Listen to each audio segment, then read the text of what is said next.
복된 수요일 아침입니다. 신성근 목사입니다. 오늘 우리가 함께 볼 말씀은 누가복음 17장 말씀입니다. 1절부터 4절까지 말씀 보겠습니다. 예수께서 제자들에게 말씀하셨다. 걸려 넘어지게 하는 일들이 생기지 않을 수는 없지만 그러한 일들을 일으키는 사람은 화가 있다. 이 작은 사람들 가운데 하나를 걸려 넘어지게 하는 것보다 차라리 자기 목에 큰 맷돌을 매달고 바다에 빠지는 것이 나을 것이다. 내 눈을 스스로 조심하여라. 믿음의 형제가 죄를 짓거든 꾸짖고 회개하거든 용서하여 주어라. 그가 내게 하루에 7번 죄를 짓고 7번 내게 돌아와서 회개하오 하면 너는 용서해 주어야 한다. 네, 오늘 하루도 말씀을 통해 받은 은혜로 또 능력으로 승리하는 베델교회 모든 성도들 되시기를 축복합니다. 벌써 12월도 중순이 지나가고 있습니다.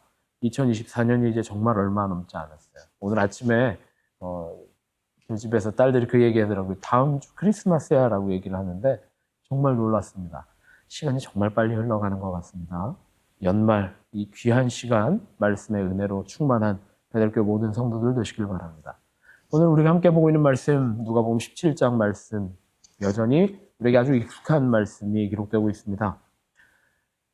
걸려 넘어지게 하는 일, 실족하게 하는 일, 그것을 일으키는 사람은 물맷돌을 목에 걸고 바다에 빠지는 것이 더 나을 것이다 라고 아주 무지막지한 말씀을 하고 계신 예수님의 말씀이 기록되고 있는 게 17장의 초반부입니다.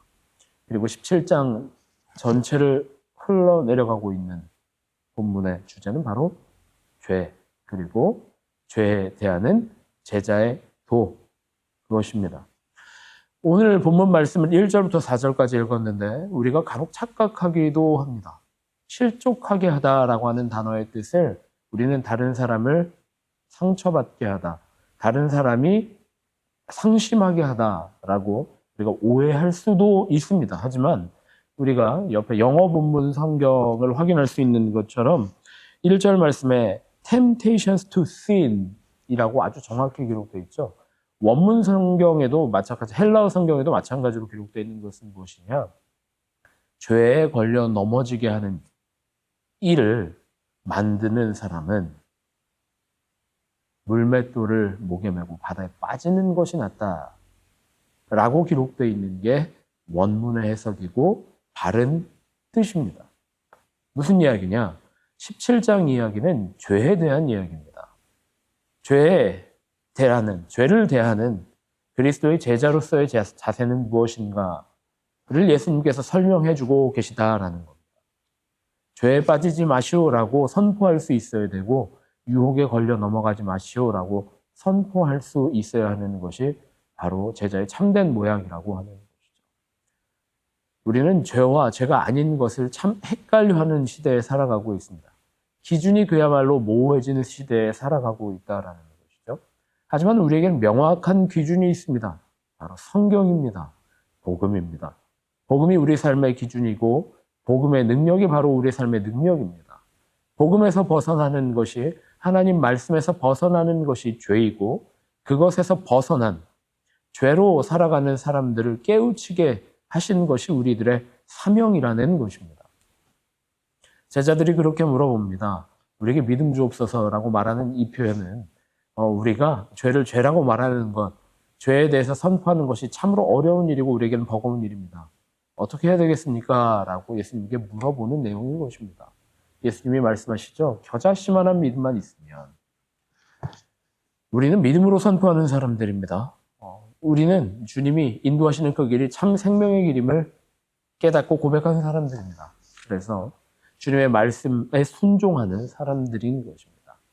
말씀대로 살아가지 못하는 사람들이 있을 때, 말씀을 떠난 사람들이 있을 때 말씀으로 인도하는 것, 복음으로 인도하는 것, 그것이야말로 참된 제자의 길이다. 참된 제자의 길이다. 라는 것을 오늘 본문 말씀을 통해서 다시 한번 깨닫게 됩니다.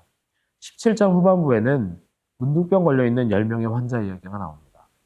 그 중에 9명은 나았지만 예수님께 다시 돌아오지 않았고 문둥병 걸렸다 고침받은 사마리아 한 사람이 예수님께 다시 돌아와 하나님 앞 예수님께 엎드려줍니다.